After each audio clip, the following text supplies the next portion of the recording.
Educational qualification रहने वाली है, साथ में आप रेगुलर होंगे या नहीं होंगे, और क्या कुछ यहाँ पर जो है टर्म्स एंड कंडीशंस है, सब कुछ डिस्कस करने वाले हैं। उससे पहले आप सभी से एक निवेदन है, अभी तक आपने हमारे चैनल को सब्सक्राइब नहीं किया है तो कृपया करके हिमाचल प्रदेश की हर लेटेस्ट अपडेट पाने के लिए भी सब्सक्राइब जरूर कर दीजिएगा।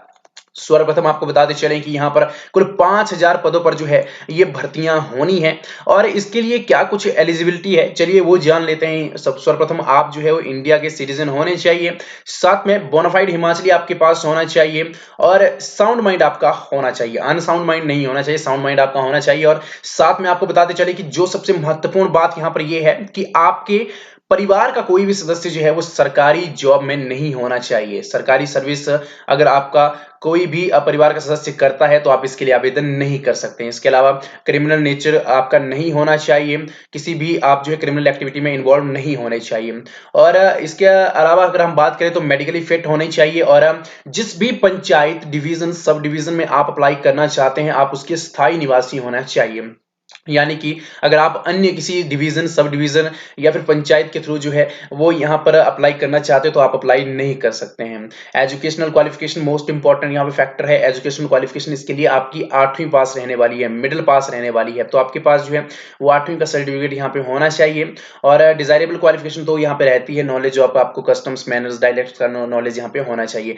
एज क्राइटेरिया की बात कर लेते हैं। एज क्राइटेरिया यहाँ पर मोस्ट इंपॉर्टेंट फैक्टर रहता है। एज क्राइटेरिया 18 से 45 वर्ष है, ठीक है। तो 18 से 45 वर्ष के जितने भी यहाँ पे युवा हैं वो इसके लिए आवेदन कर सकते हैं। और मोस्ट इंपोर्टेंट यहाँ पे ये रहता है कि कई बार लड़कियां भी पूछ लेती है कि क्या वो अप्लाई कर सकती है, तो जी हाँ वो भी यहाँ पर अप्लाई कर सकती है। यहाँ पे कोई ऐसी शर्त नहीं है कि आप मेल ही होने चाहिए, फीमेल वर्ग में भी यहाँ पे जो है अप्लाई आप कर सकते हो। और अगर आप 18 से 45 वर्ष से 8वीं आपके पास है, घर का कोई सदस्य सरकारी जॉब में नहीं है तो आप इसके लिए आवेदन कर सकते हैं।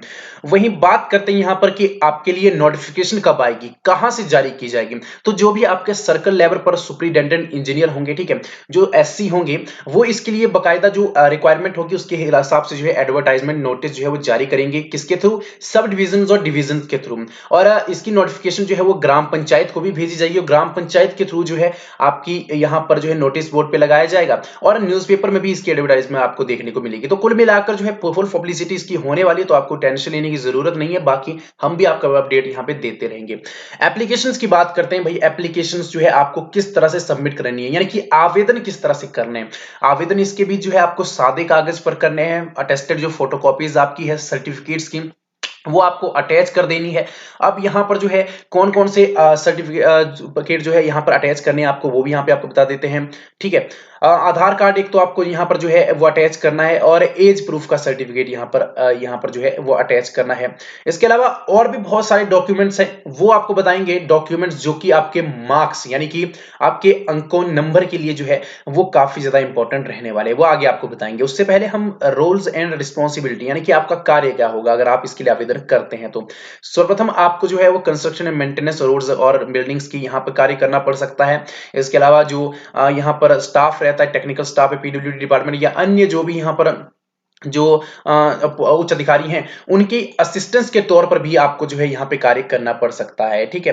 तो ये यहाँ पर जो है वो कार्य दिए गए हैं। वहीं बात करेंगे हम यहाँ पे कि आपको जो है वो लीव कितनी दी जाएगी, यानी छुट्टियां कितनी मिलेंगी। तो कुल मिलाकर कैजुअल लीव जो है वो 12 यहाँ पर साल में आपको दी जाएंगी। Right to claim regular appointment, ये मोस्ट इंपॉर्टेंट यहाँ पर है भाई, क्योंकि अगर आप रेगुलर के लिए आगे जाकर क्लेम करना चाहते हो तो आप इसके लिए क्लेम नहीं कर सकते। यानी कि ये जो भर्तियां हैं वो रेगुलर बेसिस पर नहीं होंगी, और आपको जो है वो रेगुलर बिल्कुल नहीं किया जाएगा, ये पहले यहां पर मेंशन है। और आपको बताते चलें कि इसमें आपको जो है 4500 रुपए मानदेय दिया जाएगा। ये टर्म्स एंड कंडीशन यहां पे रखी गई है।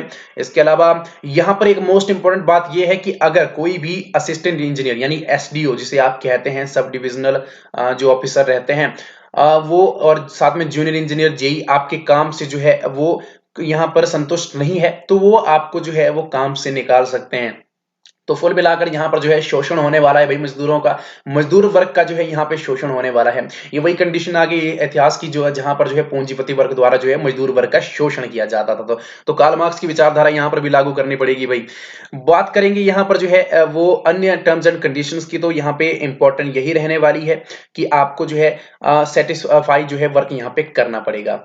इसके अलावा आप बात करेंगे यहाँ पर जो है डिस्ट्रीब्यूशन ऑफ मार्क्स की। डिस्ट्रीब्यूशन किस तरह से होगा, जो आपकी मेरिट लिस्ट बनेगी वो किस तरह से बनेगी। देखिए एकेडमिक मार्क्स यानी कि आपकी जो 8वीं में मार्क्स होंगे उसके हिसाब से, अगर आपके मान लीजिए 100% में से 50 मार्क्स हैं, 50% मार्क्स हैं, ठीक है, तो आपको जो है वो 2.5 मार्क्स दी जाएंगे, यानी कि कुल 5 मार्क्स आपको जो है वो अपनी जो 8वीं कक्षा होगी उसके मिलेंगे।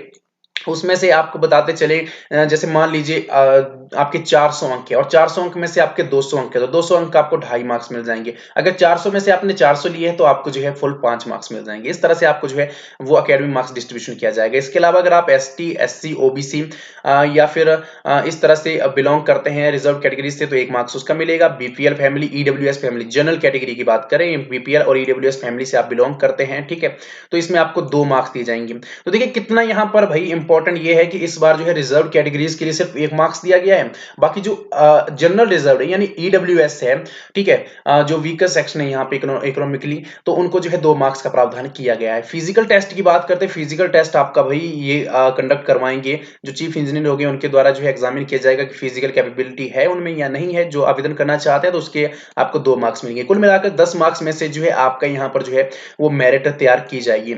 मेरिट आपकी जो है वो तैयार की जाएगी, उसके बाद डिक्लेरेशन होगा आपका रिजल्ट का, ठीक है, डिक्लेयर किया जाएगा। रिजल्ट के साथ साथ वेटिंग लिस्ट भी यहाँ पे जो है वो जारी की जाएगी। अगर कोई ज्वाइन नहीं करता है तो वेटिंग लिस्ट में से जो भी कैंडिडेट होगा उसको जो है यहाँ पे ज्वाइनिंग दी जाएगी। तो कुल मिलाकर जो है सिलेक्शन क्राइटेरिया क्या रखा गया है। देखिए सिलेक्शन क्राइटेरिया की बात करें तो यहाँ पर जो है एक कमेटी का यहाँ पे जो है वो गठन किया गया है, जिसमें एग्जीक्यूटिव इंजीनियर जिसे आप जो है एक्सिन कहते हैं उनकी यहाँ पर जो है वो चेयरमैन रखे गए हैं। बाकी जो एसडीओ रहते हैं असिस्टेंट इंजीनियर वो मेंबर रखे गए हैं, और सुपरिटेंडेंट ग्रेड 2, ठीक है, यहाँ पर जो सुपरिटेंडेंट ग्रेड 2 है वो मेंबर सेक्रेटरी यहाँ पे रखे गए हैं। तो कुल मिलाकर 3 यहाँ पर जो यहाँ पे सदस्य इसके ये रखे गए हैं, ठीक है, गठन किया गया है सिलेक्शन कमेटी का, और वही जो है इसमें सिलेक्शन करेगी। और जो भी यहाँ पर भर्तियां होंगी ये 10 मार्क्स के बेसिस पे होगी और मेरिट आपकी तैयार